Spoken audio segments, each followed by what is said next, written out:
नमस्कार, मैं हुसैन रिजवी। नमस्कार, मैं हूं मीनाक्षी जोशी।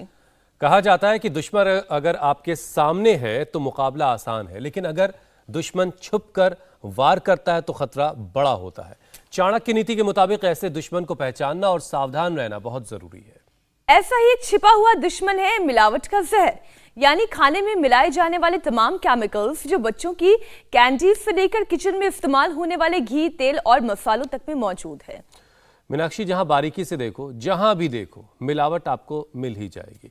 सिर्फ मसाले ही नहीं, हरी सब्जियों, फलों को पकाने, चमकाने के अलावा उनका साइज बड़ा करने, मोटा मुनाफा कमाने के चक्कर में बहुत सारे जहरीले केमिकल इस्तेमाल हो रहे हैं। बिल्कुल ठीक कहा आपने। खाने में ऐसी मिलावट लिवर और किडनी के साथ साथ पेट तो खराब करती ही है। लंबे समय तक ऐसा खाना खाने से कैंसर जैसी गंभीर बीमारियां भी शरीर में आ सकती हैं। Food safety and standards authority of India ने सर्वे में पाया कि बाजार में मिलने वाला 70% दूध तय मानकों पर खरा नहीं उतरता और लोगों को बीमार बना सकता है, फिर भी बाजार में मिल रहा है। स्टडीज के मुताबिक पिछले कुछ साल में 25 से 40 साल की उम्र के मरीजों में तेजी से इजाफा हुआ है। रिपोर्ट्स के मुताबिक देश में लगातार कैंसर के मरीज बढ़े हैं और इसकी एक बड़ी वजह पेस्टिसाइड्स वाले फूड इनटेक है। यानी मासूमों को दिए जाने वाले दूध से लेकर घी, मिठाई, फल, सब्जी, हर चीज में मिलावट का जहर मौजूद है और जाने अनजाने ये जहर हमारे शरीर में पहुंच रहा है, बल्कि अब अनजाने में नहीं, जान के ही पहुंच रहा है। हुसैन, अब तो सच में ये सोचना पड़ेगा कि क्या खाएं और क्या ना खाएं, कैसे मिलावट। ऑप्शन नहीं है असल में। बिल्कुल कोई ऑप्शन तो है नहीं। जो बाजार में मिलेगा वही सब्जी तो आपको खरीदनी है। फल सब्जियों की पहचान कैसे करें कि कौन सी मिलावटी और कौन सी मिलावटी नहीं है, और जो जहर शरीर में पहुंच चुका है अब उसे बाहर कैसे निकालें। और ऐसे में जरूरत है कि ऑर्गन्स पर जमा हो रहे इन टॉक्सिन्स को बाहर निकाला जाए, और डिटॉक्स का ये प्रोसेस कैसे करना है ये बताने के लिए स्वामी रामदेव हमारे साथ जुड़ने वाले हैं, जो बताएंगे आज कि इस मिलावटी जहर से कैसे बचा जा सकता है। स्वामी जी, बहुत बहुत स्वागत है आपका। स्वामी जी तो अपने हरे भरे खेतों में हैं। देखो, आज हम हिमालय में जैसे पहाड़ों में घर होते हैं वैसे घर के पास हैं, और ये अंगूर ये बहुत अच्छे होते हैं बशर्ते इनमें केमिकल ना लिया जाए। अब केमिकल लोग लगा लगा करके खराब कर देते हैं, नहीं तो ये अंगूर खा करके आदमी का पेट इतना डाइजेशन इतना अच्छा हो जाता है। ये पपीता, ये सब घरों में भी अब तो लगाने लग गए लोग, ये घरों में लग जाता है पपीता। और आड़ू तो पेट के लिए बहुत अच्छा होता है। ये आड़ू जो आप देख रहे हो यहाँ पर, ये छोटे छोटे देखने में फल जरूर है, लेकिन ये फल बहुत अच्छे हैं।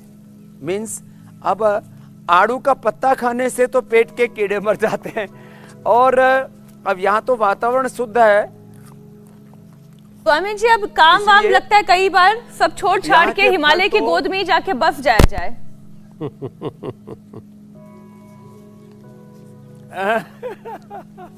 हाँ, शायद वो भी अवसर मिलेगा। देखो कितना सुंदर बड़ का पीपल का पेड़ है, चल रही है। इधर देखो, ये मिट्टी पट्टी रख दी गई है। ये मिट्टी पट्टी भी बहुत अच्छी है पेट के लिए। देखने में एक छोटी सी थेरापी है, लेकिन इसकी महिमा बहुत है। और उधर जो है वाटर थेरापी चल रही है। ये घरों में भी छोटे से टब के अंदर ऐसा कर सकते हैं। देखने में ये छोटी छोटी बातें हैं, लेकिन इनकी महिमा, इनका लाभ बहुत है। और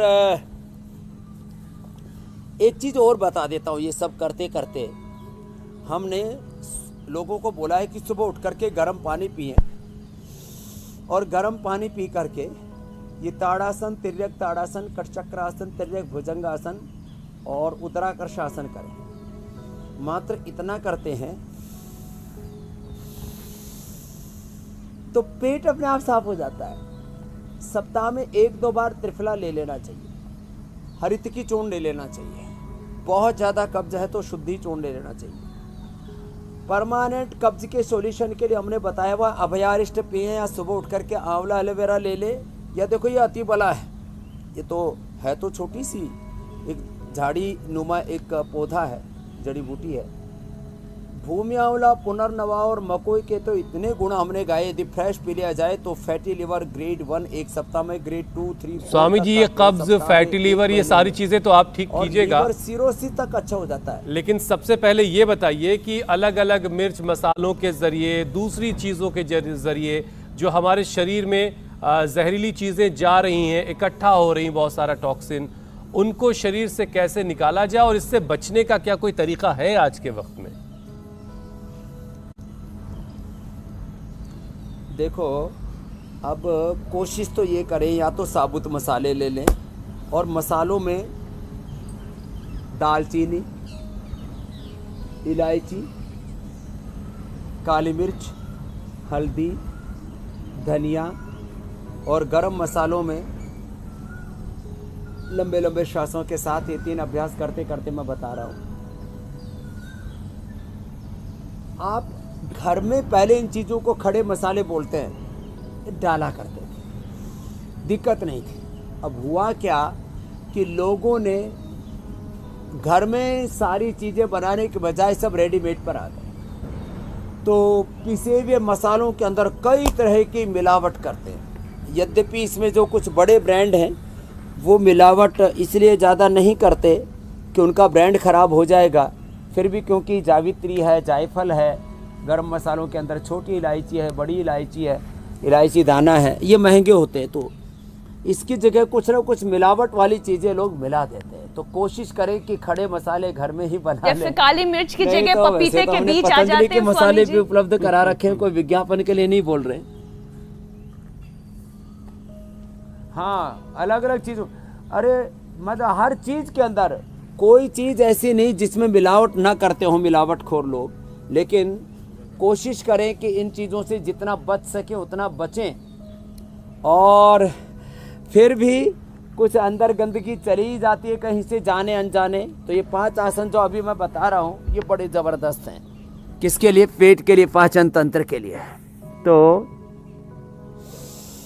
फिर भी अंदर चला जाए तो गोधन अर्क पी लें, गोधन अर्क, या ये जो हमने कई बार बताया हुआ है, कुमारी आसव, अश्वगंधारिष्ट, सारस, ये जो है कुमारी आसव, लोहासव, पुनर्नवारिष्ट। और अब तो पेट के लिए जो रामबाण होता है, पहले हमने बनाया नहीं था, तिर्यक भुजंगासन करते करते अब बना दिए, द्राक्षासव भी हमने बना दिया है। तो ये बड़ी ज़बरदस्त चीज़ है।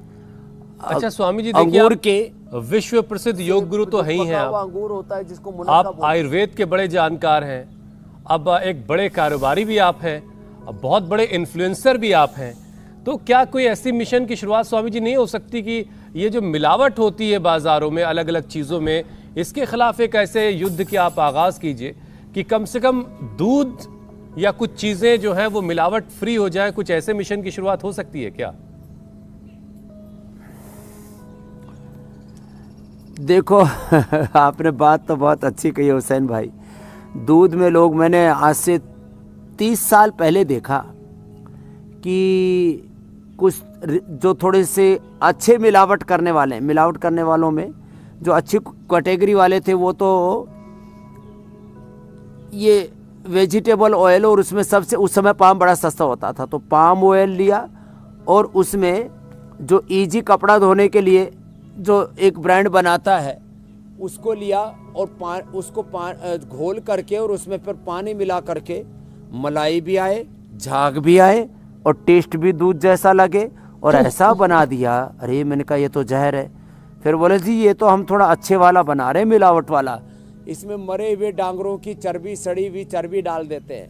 वो बोले ये तो जो 40-50 रुपए लीटर मिल रहा है पाम ऑयल, तो हम तो 10-20 रुपए वाली चर्बी ले आते मरे हुए डांगरों की और उसको मथ करके और उसी में ये सारे केमिकल मिला करके यूरिया मिलाते हैं, ईजी मिलाते हैं, मेरे सामने बनाया हुआ। मैंने कहा भाई ये तो बड़ा खतरनाक काम है। दूध में मिलावट, घी में मिलावट, घी में तो आर्टिफिशियल कलर, फ्रेगनेंस और फ्लेवर और उसका पूरा का पूरा ऐसा स्ट्रक्चर बना देते हैं और उसमें घी के अंदर मिलावट करते हैं। कच्ची घानी का सरसों का तेल, उसमें भी फ्रेगनेंस और फ्लेवर मिला करके देखने में ऐसा लगे कि ये कच्ची घानी का सरसों तेल ही होगा। कौन सी चीज़ ऐसी नहीं है। और अब तो तेल इतने महंगे हो गए, सरसों तेल से लेकर के पाम ऑयल जो है लोग जो है अब तो पाम ऑयल भी इतना महंगा हो गया है। तो इनमें जो भी महंगे तेल थे उसके अंदर अब तो वर्जिन जो ऑयल के नाम पर आते हैं उनमें ही लोग क्या क्या मिला देते हैं। तो एक तो भारत में कानून सख्त बनाने की ज़रूरत है, और कानून सख्त बनाने के साथ साथ लोगों को भी जागरूक होने की आवश्यकता है कि ऐसे लोगों के खिलाफ जो सरकारी डिपार्टमेंट उनसे लेकर के और कोर्टों में भी कुछ लोगों को केस करना पड़ेगा। तो एक तो नैतिकता है जो मिलावट से हमें बचाती है, और दूसरा जो है जो सरकारी तंत्र में, अब इसमें तो क्या कहें, भारत में बहुत लचीलापन है इसको लेकर के। कानून भी बहुत कठोर नहीं है। जब रामविलास पासवान जी मंत्री थे तो मैंने उनसे कहा था कि मिलावट के खिलाफ कम से कम आजीवन कारावास का प्रावधान होना चाहिए कि जो मिलावट करे उसको आजीवन कारावास। हमारे पड़ोसी देश चीन में तो फांसी तक की सजा का प्रावधान है। अब जो एक व्यक्ति के कारण से लाखों करोड़ों लोगों का जीवन संकट में पड़ जाता है, गर्भवती महिलाएं हैं, बच्चे हैं, बीमार लोग हैं, दूध पीते हैं, घी खाते हैं, तेल खाते हैं और खाने पीने के मसाले से लेकर के तमाम चीज़ें खाते हैं, और उनसे उनका जीवन नरक बन जाता है। उनको टीबी, कैंसर जैसे, लिवर किडनी फेलियर जैसे प्रॉब्लम हो जाते हैं। तो आखिर इसके ऊपर कठोर कानून भी बनना चाहिए। और आपने ठीक कहा कि एज एक सोशल एक रेस्पॉन्सिबिलिटी हमारे ऊपर है, खाली एक इन्फ्लुएंसर के तौर पर नहीं बात कर रहा हूँ। मैं इतना ज़रूर मानता हूँ कि मैं भी इस संदर्भ में और ज़्यादा जागरूकता फैलाने में, हमने तो अपने सारे प्रोडक्ट्स का भी एक कारण ये भी था, स्वदेशी के साथ साथ स्वदेशी से स्वावलंबी आत्मनिर्भर भारत बने, देश का पैसा देश में रहे, देश की सेवा में लगे, देश के निर्माण में लगे, लेकिन मिलावट के खिलाफ जंग। और इसी से हमने एक बड़े कार्य की शुरुआत भी की थी। तो चलो अब सारी चीज़ें कोई, मैं अब पतंजलि के बारे में ज़्यादा बात करूँगा तो लोगों को ऐसा लगेगा पतंजलि जो है कि सामान को बेचने के लिए हम बात कर रहे हैं, हम लोगों की जान बचाने के लिए। चलिए स्वामी जी, शरीर के फिल्टर की बात कर लेते हैं, लेकिन फिर भी इसमें जागृति की बहुत जरूरत है। जी स्वामी जी, हम शरीर के फिल्टर की बात कर लेते हैं। शरीर की गंदगी को फिल्टर करके बाहर निकालने का काम किडनी का है, लेकिन खाने में मिलावट किडनी को ही खराब कर देती है। ऐसे में किडनी की हेल्थ को अच्छा बनाए रखने के लिए आप योगाभ्यास कराएं। तो किडनी के हेल्थ को अच्छा बनाए रखने के लिए एक तो ये मंडूकासन, वज्रासन में बैठ करके, मंडूकासन वज्रासन में बैठे, नाभि की दोनों ओर मुट्ठियां ऐसे लगाई, अंगूठा अंदर, उंगलियां पर, मुट्ठियां बंद, और 1-2 मिनट कम से कम जरूर करना है। तो ये मंडूकासन, योग मुद्रासन, वक्रासन, गोमुखासन और पवन मुक्तासन, उत्तान पादासन, नौकासन, ये किडनी को तो अच्छा करेंगे ही करेंगे। इससे लीवर आते और पेनक्रियाज भी अच्छा होंगे, ये बड़ा जबरदस्त है। एक तो ये करें, और किडनी को साफ करने के लिए सुबह सुबह गोखरू का पानी जरूर पी लें। गोखरू का पानी पीने से जहाँ एक और किडनी साफ होगी, वही अर्थराइटिस, यूरिक एसिड और तमाम तरह के पेन मार्कर्स जो शरीर में बढ़ जाते हैं, यहाँ तक कि क्रिएटिनिन लेवल बहुत बढ़ जाता है, किडनी में इन्फ्लेमेशन होने लगता है, किडनी में सूजन आ जाती है, किडनी में बार बार स्टोन फॉर्मेशन होता है, किडनी का साइज कम हो जाता है, श्रिंक हो जाते हैं किडनी में सूजन आना, किडनी का श्रिंक होना, किडनी से रिलेटेड जितनी भी प्रॉब्लम है। किडनी बहुत नाजुक, बहुत छोटी सी, लेकिन बहुत बड़ा काम करती है, लाखों लीटर डेली फिल्टर करती है शरीर का।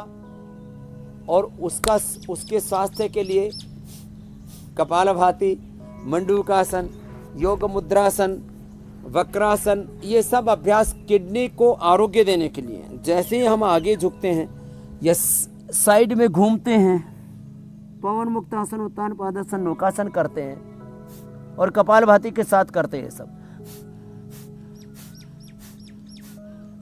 तो किडनी बहुत अच्छी हो जाती है। वक्रासन तो सभी कर सकते हैं, अर्धमत्स्येंद्रासन में थोड़ा सा जोर पड़ता है। ये ऐसे, ऐसे। तो ये इतने इजी और इतने अच्छे हैं कि जिससे जितना बन पाए उतना ये अभ्यास ऐसे कर लें।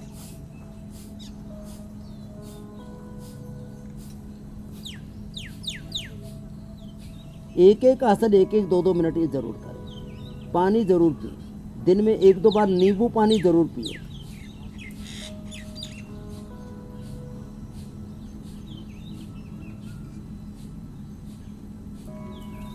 किडनी के लिए, प्रोस्टेट के लिए सबसे अच्छा होता है लौकी का जूस, और वो भी यदि तुलसी पुदीना के साथ पी लें तो, और थोड़ा सा नींबू भी डाल सकते हैं उसमें, यदि अर्थराइटिस ना हो, जोड़ों में दर्द ना हो, कफ कोल्ड ना हो, तो फिर तो किडनी पूरी तरह से स्वस्थ हो जाती है। सबसे मैं 2 बातें ज़रूर कहूँगा। एक आसन 1-2 मिनट से लेकर के 5 मिनट करने से पूरा लाभ देता है। प्राणायाम 5 से 10 मिनट करने पर पूरा लाभ देता है।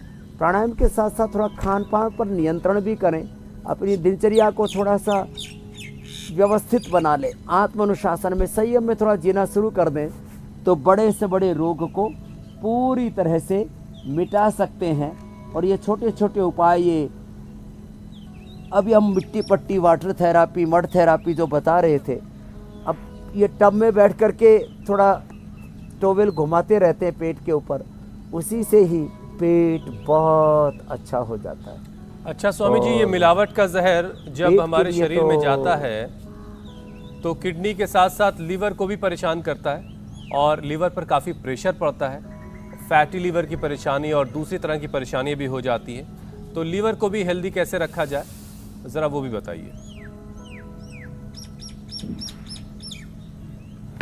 तो हुसैन भाई, अभी मैं बता रहा था कि जो आसन है, पवन मुक्त आसन, उत्तान पादासन, नौकासन, इनको 1-2 मिनट से लेकर के 5-5 मिनट। और अपने मयंक त्यागी जैसे बच्चों को देखा होगा जिनका पूरा पाचन तंत्र ढह चुका था, ध्वस्त हो चुका था, जो एक बूंद पानी भी नहीं पी सकते थे, यह हालात में थे, उनको हमने ठीक किया।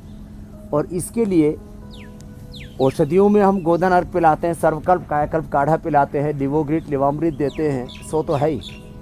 इसके साथ साथ ये जो अभ्यास है, सर्वांगासन, हलासन, और अभी गोमुख आसन भी बैठ के बताएंगे, ये अभ्यास पेट के लिए अप्रतिम है। ये वाटर थेरापी, मड थेरापी चल रही है, पेट के लिए अप्रतिम है। पेट के लिए, पाचन तंत्र के लिए, लीवर के लिए लिवोग्रिट लिवामृत के साथ साथ खान पान की कुछ चीज़ें ज़रूर बताना चाहूँगा। और इसका भी करोड़ों लोग अब प्रयोग कर रहे हैं। पहले लोगों ने सुना और मैंने देखा, ये मानवीय मन का ऐसा स्वभाव है, ये ह्यूमन नेचर ऐसी है, वो 2, 4, 5, 10 बार किसी बात को सुनते, फिर इसको ट्राई करते, और फिर जब उसके लाभ उनको मिलने लगते हैं तो फिर उसको जीवन शैली में सम्मिलित कर लेते हैं। ऐसे ही लोगों ने योग के संदर्भ में भी क्या हमने देखा है, जीरा, धनिया, सौंफ, मेथी, अजवाइन, पंचामृत पानी बोलते हैं हम इसको पेट के लिए। और जिनको एसिडिटी बढ़ती है, जीरा, धनिया, सौंफ, मुलेठी और गुलाब के फूल, ये पानी पीना शुरू कर दिया लोगों ने, और इसका ये परिणाम हुआ कि उनका पेट बहुत अच्छा हो गया। सुबह सुबह जिनका पाचन तंत्र बहुत कमजोर था, खून भी कम बनता था, उन्होंने अनार, गाजर, चुकंदर का जूस, व्हीट ग्रास, एलोवेरा ये पीना शुरू कर दिया।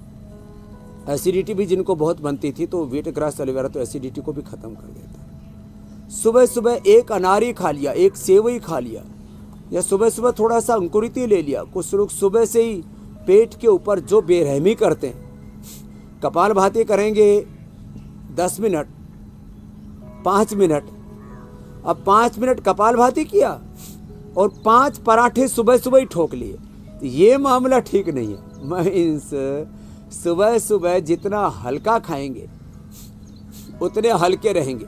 तो ये कपालभाति के साथ गोमुखासन करें, और छोटे छोटे जो उपाय बताते हैं कि अनार खा लिया सुबह और कुछ नहीं खाना, अनार तो पर्याप्त है, ये तो नाश्ता है पूरा, सेव खा लिया और कुछ नहीं खाना, थोड़ा सा जिनके पेट में बहुत गर्मी है तो जौ का दलिया ही खा लिया 1 कटोरी, वो भी थाली भर के नहीं खाना। एक हमारे साथ था सदानंद, वो एक बार में 1 किलो 2 किलो ठोक जाता था, तो ये ठोका ठोकी नहीं होनी चाहिए। बहुत बहुत सजगता के साथ, संजीदगी के साथ में। अब पेट बहुत गड़बड़ है, पाचन तंत्र बहुत खराब है, सुबह सुबह बेल का जूस पी लिया। अब बेल के जूस में लोग चीनी बहुत डाल देते, बूरा बहुत डाल देते, हनी बहुत डाल देते। अरे भाई मीठा नहीं डालो ना, अपने आप में नेचुरल स्वीटनर है ना उसके अंदर। तो ऐसे छोटे छोटे उपाय करके बड़े बड़े रोगों से बच सकते हैं। खाने के बाद छाछ पी, छाछ में थोड़ा सा लवण भास्कर हिंगवाष्टक डाल लिया, अब ये चीज़ें जो है बहुत ज़बरदस्त चीज़ें, अब लोगों को अब इनका प्रयोग अब फिर से, पहले तो हर घर में लवण भास्कर हिंगवाष्टक हुआ करता था, छाछ में डाल के पी लेते थे, डाइजेशन एकदम अच्छा हो जाता है, लीवर किडनी और आंतें एकदम अच्छे रहते हैं। अब रेडीमेड में तो ये द्राक्षासव बड़ा ज़बरदस्त है, इसमें हमने 3 चीज़ें डाल रखी, इधर ब्रेन है, इधर हार्ट है और इधर पूरा लीवर और आंतें हैं। ये पाचन तंत्र के लिए, मस्तिष्क और नाड़ी तंत्र के लिए और हार्ट के लिए बहुत अच्छा है। खाने के बाद द्राक्षासव 4 चम्मच पी लिया और एकदम डाइजेशन बढ़िया, नींद बहुत अच्छी आएगी। इसके अंदर 7:30 से लेकर के 8:30 तक इसके अंदर अल्कोहल भी होता है, तो नींद भी अच्छी आ जाती है, ब्रेन नर्वस सिस्टम रिलैक्स हो जाता है और जो अल्कोहल का एडिक्शन है उससे भी छूट जाते हैं। उनको फिर योग का और आयुर्वेद का एडिक्शन लग जाएगा जो अच्छे वाला है, इंडिया टीवी देखने का एडिक्शन लग जाएगा। तो और ये पाचन तंत्र के लिए भी बहुत अच्छा, भूख भी अच्छी लगती है, पेट अच्छा भी बढ़िया स्वामी साफ जी, हो जाता है। तो ऐसे अच्छी चीज़ों को अपना लें, जिनका पेट बहुत ही गड़बड़ रहता है गुलकंद खा लें। जी मेरे भाई। स्वामी जी, जब आज आपने कार्यक्रम की शुरुआत की तो आप अंगूर की बेल के दरमियान थे, अंगूर के गुच्छे लटक रहे थे और जो फल जो सब्जियां आपके वहाँ पर है उनका क्या कहना, लेकिन जो बाज़ार में हरी सब्जियां हैं, फल हैं, वो तो शुद्ध है ही नहीं। उनका साइज़, उसकी मिठास बढ़ाने के लिए तरह तरह की चीज़ें उसमें मिलाई जाती हैं, तरह तरह के केमिकल्स का इस्तेमाल होता है। आप तो खैर कुदरत की, प्रकृति की गोद में हैं। ये बताइए कि ऑर्गेनिक जो फल हैं, जो सब्जियां हैं, उनकी पहचान करने का क्या कोई तरीका है? जो बाजार में चीज़ें मिल रही हैं, हम उनको पहचान सकते हैं आसानी से? और अगर मीनाक्षी अपनी बालकनी में लगाना चाहे तो? लैब टेस्टिंग के अलावा लैब टेस्टिंग के अलावा इसका बड़ा मुश्किल है, क्योंकि पहले जिसने ऑर्गेनिक खा रखा होगा वो तो पहचान सकता है, टेस्ट से पता लग जाता है, हम लोगों को पता लग जाता है। हाँ, ये बात सच है, जैसे आपने कहा मीनाक्षी जी अपनी बालकोनी में, अपनी छत के ऊपर वो ये सारी चीज़ें लगा जा सकती है। जैसे हमने गमलों में यहाँ पर लगाया हुआ भूमि आंवला, पुनर्नवा और मक्खो और फिर ऐसे ही टमाटर है, मटर है और लौकी है, तोरी है, भिंडी है और बैंगन है, अपने गमलों में ही लगा सकते हैं लोग। तो ये मिलावट के जहर से बचने का एक अच्छा उपाय है।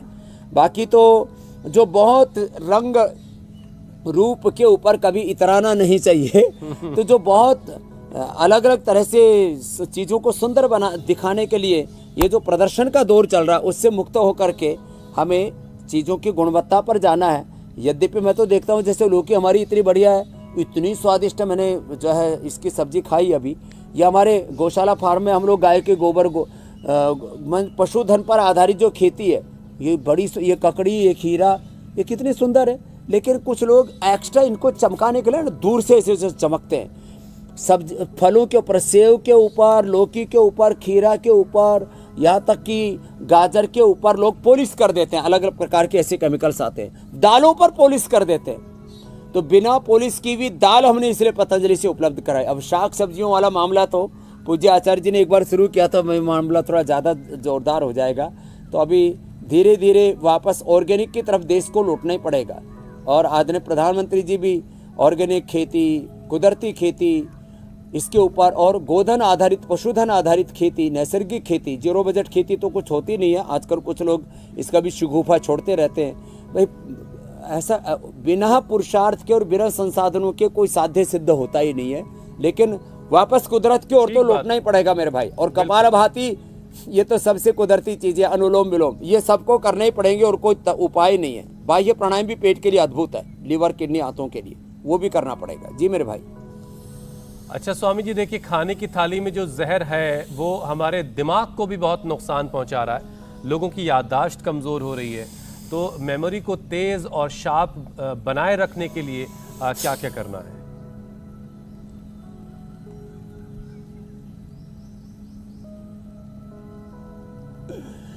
पेट के लिए तो बाह्य प्राणायाम त्रिबंध के साथ ये अनुलोम विलोम, भ्रामरी, उद्गीत, ओंकार और गायत्री का ध्यान, ये तो सब जरूरी है। बादाम अखरोट रात को भिगो करके सुबह पी लें। दूध में ब्राह्मी घृत डाल करके पी लें, या गाय के घी का, गाय के दूध का इस्तेमाल करें। औषधीय तौर पर मेधावटी अप्रतिम होती है। मेधावटी के साथ हमने अश्वगंधा अरिष्ट और जो है ये सारस्वता रिष्ट भी लोगों को दिया है, ये बड़े महत्वपूर्ण है। मेधावटी, इम्यूनोग्रिड, मेमोरी ग्रिड, ये सारी चीज़ों का, और मेधा क्वाथ ये भी बड़ा ज़बरदस्त होता है। ये सब चीज़ें हमने देश के लोगों को इसलिए उपलब्ध कराई। सारे जो काढ़े आप देख रहे हैं, पहले ये कषाय, क्वाथ, उकाला, जुसांदा सबको पता होता था, माँ बहन बेटियों को। सामान्य आयुर्वेद शास्त्र का, चिकित्सा शास्त्र का, न्यूट्रिशन का, हेल्थ एजुकेशन का, ये इतना अच्छा दौर था भारत में। एक वो युग था, दादा दादी के, नाना नानी के नुस्खे जिनको बोलते हैं। मेधा क्वाथ पी लिया, अब बताओ इसी से ठीक हो जाते हैं। अब ब्राह्मी का पाउडर ले लिया, ये ब्राह्मी का चूर्ण, ये सारे जो आज आप मेरे सामने देख रहे हो, ये अलग अलग प्रकार के जो चूर्ण हैं, ये सारे पहले घरों में हुआ करते थे। तो खैर अब वापस वो दौर आ गया है कि हम ब्राह्मी है, शंखपुष्पी है, वचा है, ज्योतिषमती है, इन चीज़ों का उपयोग करना फिर से सीखें। और मस्तिष्क के लिए तो बादाम रोगन या ज्योतिषमती तेल डाल करके पी लिया तो फिर तो कहना ही क्या। और अनुलोम विलोम तो सभी कर सकते हैं ना, और जो कर सके वो शीर्षासन भी कर ले। ये तो मस्तिष्क के लिए रामबाण है, शीर्षासन और सर्वांगासन। ठीक है स्वामी जी, अब योगाभ्यास के बाद बारी है लोगों के सवालों को शामिल करने की। बहुत सारे लोग इंतजार कर रहे हैं कि उनके सवालों के आप जवाब दें। और सबसे पहला सवाल सोहन का है। उनका बेटा है और बेटे की उम्र 38 साल है। वो लंदन में रहता है, पिछले 2 साल से वर्क फ्रॉम होम है के जरिए काम कर रहा है। वो उसे 3 बार कोविड हो चुका है, जिसके बाद से उसका वजन बढ़ गया है और नींद भी बहुत कम आती है। तो स्वामी जी, इनका वजन भी कम करना है और नींद भी अच्छे से आए, उसके लिए भी उपाय बताना है। तो सोहन के बेटे के लिए किसी को 2 बार, किसी को 3-3 बार भी कोविड हुआ, और बार बार कोविड होने से पूरे शरीर के ऊपर बहुत अत्याचार होता है। तो जिनका वजन बढ़ा है वे एक तो ये 3 अभ्यास जरूर करें। अर्धहलासन, पाद वृत्तासन, पैर गोल घुमाना, उठाना, ऊपर नीचे लेके आना, अर्धहलासन था, फिर ये पाद वृत्तासन, ये करें। मेदोहरवटी, वीट, गो, अश्वगंधा के पत्ते, नमक, मीठा, घी आदि बंद करके जितना वेजिटेबल्स और मल्टीग्रेन आदि का इस्तेमाल करते हैं, या फ्रूट डाइट का ज़्यादा इस्तेमाल करते हैं, लौकी का ज़्यादा इस्तेमाल करते हैं, गोधन अर्क पीते हैं, ये छोटी छोटी चीज़ें। तो एक एक पैर से, दोनों पैरों से अर्धहलासन, पाद वृत्तासन, ये बहुत ज़बरदस्त है वेट को कम करने के लिए। और जहाँ तक मस्तिष्क की बात है, नींद की बात है, उसका बहुत असर होता है मस्तिष्क पर। तो मेधावटी का इस्तेमाल करें, नींद भी बहुत अच्छी आएगी। अनुलोम विलोम भ्रामरी उद्गीत ज़्यादा करें। और ये जो बार बार कोविड होता है तो वो आंखों पर भी असर करता है, तो आंवले का इस्तेमाल करें। फेफड़ों पर असर करता है तो 1 गोली स्वासारी या स्वासारी गोल्ड और अणु तेल, ये तो इसके लिए अप्रतिम है। तो एक एक पैर से, दोनों पैरों से ये अभ्यास करेंगे और उनके पूरे उपाय बता दें। मुझे लगता है कि बच्चा चाहे 7 समुंदर पार कहीं पर भी रहता हो, सोहन जी को अपने बच्चे के बारे में चिंता करने की जरूरत है। आज हमने बताया है, इसको वो बच्चे को बता दे, इसलिए ज्यादा फिक्र है। और नहीं, वैसे भी अब अपना ख्याल खुद ही रखना पड़ता है, और तो, चाहे बच्चा हो चाहे बड़ा हो, थोड़ा तो जागरूक रखना ही पड़ेगा अपने आप को। अच्छा स्वामी जी, राजकुमार पूछ रहे हैं कि उनकी उम्र 21 साल है और डॉक्टर फेसबुक का लिंक भेज देंगे, वो यूट्यूब पर वीडियो देख लेंगे आज वाला। बिल्कुल। स्वामी जी, राजकुमार ये पूछ रहे हैं, उनकी उम्र 21 साल है और डॉक्टर के अनुसार उन्हें विल्सन रोग हो गया है, जिसमें शरीर में कॉपर की मात्रा बढ़ गई है। उनके लिए क्या उपाय है? बड़ा ही पेक्यूलियर सवाल है। कॉपर की मात्रा शरीर में बढ़ गई है, विल्सन रोग हो गया है। ये राजकुमार जी सहित किसी के भी शरीर में ये विल्सन डिजीज है, कॉपर की मात्रा बढ़ गई है किसी के अंदर, और भी अलग अलग प्रकार के डेफिशिएंसीज के अलावा अंदर डिपॉजिट हो जाते कुछ चीज़ें। कोई भी चीज़ बढ़ जाए शरीर में, चाहे कॉपर बढ़ जाए, चाहे कहीं के शरीर में कैल्शियम डिपोजिशन होने लगता है, कई छोटी छोटी चीज़ें खाते रहते पता नहीं लगता, उनके खून को चेक कराते उनमें मरकरी मिलता है, किसी किसी के अंदर तो संख्या मिलता है। तो ये सारी चीज़ें, ये सारा जहर निकालने के लिए 3 उपाय सबसे अच्छे हैं। एक तो गोधन अर्क पिए, दूसरा लौकी का जूस पिए, तीसरा गोखरू। ये 3 तो बॉडी को डिटॉक्स करने के लिए रामबाण है। शंख प्रक्षालन जो हमने कई बार बताया है, और ये वाटर थेरापी, मड थेरापी और सन थेरापी, जो धूप में हम बैठे तो धूप में से भी देखो पसीने से गंदगी निकलती है, मलमूत्र से शरीर की गंदगी निकलती है, और जब शुद्धिकरण करते हैं, संख प्रक्षालन करते हैं या बस्ती आदि करते हैं, उससे गंदगी निकलती है। और जब अनुलोम विलोम करते हैं तो नस नाड़ियों के अंदर की गंदगी निकलती है। तो गोखरू का काढ़ा पिएंगे, लौकी का जूस पिएंगे और सुबह उठ करके गोधन अर्क पिएंगे तो विल्सन डिजीज से मुक्ति मिल जाएगी। और कॉपर जो एक्स्ट्रा अंदर संचित है उसको, और सबसे ज़्यादा ये संचय होता है हमारे आंतों में, हमारे लीवर में, हमारी किडनीज में, हमारे ब्लड में। तो कपालभाति, अनुलोम विलोम प्राणायाम राजकुमार जी जरूर करेंगे। और भी बाकी भी बहुत लोगों को ये प्रॉब्लम है, अलग अलग प्रकार के अवांछित तत्व इकट्ठे हो जाते हैं, तो उनको निकालने के लिए कपालभाति, अनुलोम विलोम भी रामबाण है मीनाक्षी बहन। स्वामी जी, अब आपने मिलावटी जो तमाम जो जहर हमारे शरीर में जा रहा है उसको निकालने के तमाम यौगिक और आयुर्वेदिक उपाय आपने बता दिए हैं, लेकिन अब एक ख़ास आज आप कोई ड्रिंक बताने वाले हैं जो हाजमे को भी दुरुस्त रखेगा और जो शरीर को अंदर से मजबूत भी बनाएगा। तो अब ज़रा वो बना कर दिखाइए। तो देखो, एक तो ये हमने पहले भी कई बार बताया, संजीवनी घास, ये दूधी घास और बेल अभी सीजन आ गया है। ये तो संजीवनी, दूधी और बेल का प्रयोग तो करें। हमारे यहाँ तो आंवला भी ऐसा है पेड़, वो 12 महीने फल देता है। अब आपको एक बहुत बढ़िया बात बता रहा हूँ। देखो, अभी कच्चा आम है, पका हुआ आम तो खाते हैं, पका हुआ आम दक्षिण से आ रहा है। तो आम जब कच्चा होता है तो उसको उबाल लिया, और उबालने के बाद में उसको ऐसे ये तैयार हो गया। अब इसके अंदर पानी डाल करके और थोड़ा सा एक चुटकी भर जो है नमक डाल लिया, चुटकी भर इसके अंदर नमक डाल देते हैं, और चुटकी भर इसके अंदर ये बूरा डाल देते हैं। थोड़ी सी बूरा डाल दी या थोड़ा हनी डाल दिया, तो हनी या बोरा डाल दिया, और थोड़ा पुदीना डाल दिया, और थोड़ा सा इसमें, जैसे मैं कह रहा था, काली मिर्च है, धनिया है, ये थोड़ा सा खड़ा धनिया, अब ये डाल करके और इसको क्रश कर देते हैं, तो ये ऐसे पल्प बन के तैयार हो जाएगा। और ये मैंगो जो है पना, जो लोग बनाना नहीं जानते थे, आज मुझे लगता है ये रेसिपी पूरी बता दी गई है। जब तक आप कल का कार्यक्रम बताएंगे तब तक बिल्कुल बिल्कुल स्वामी जी, मैं कल के कार्यक्रम के बारे में दर्शकों को बता देता हूँ। और डाल देंगे तो अच्छे। खुश रहने से कैसे बढ़ेगी वर्क कैपेसिटी, पॉजिटिव रहने से कैसे होगी स्ट्रॉन्ग इम्यूनिटी, 5 प्रैक्टिकल टिप्स बनाए हैप्पी, स्वामी रामदेव की यौगिक थेरेपी। तो कल का ये कार्यक्रम आपको खुश रहना सिखाएगा, और खुश रहने के मामले में हम हिंदुस्तानी काफ़ी पीछे हैं। तो कल स्वामी रामदेव आपको बताएंगे कि खुश रहने का क्या है नुस्खा। स्वामी जी, जूस तैयार हो गया है। देखो, ये आम का फ्रेश पना तैयार हो गया, रेडीमेड चाहिए तो देखो इधर है।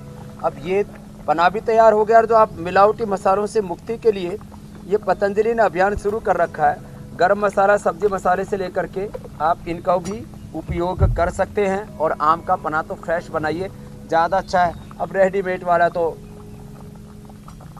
सच में ठीक है स्वामी जी, बहुत बहुत शुक्रिया। आप इसको बना करके पीना।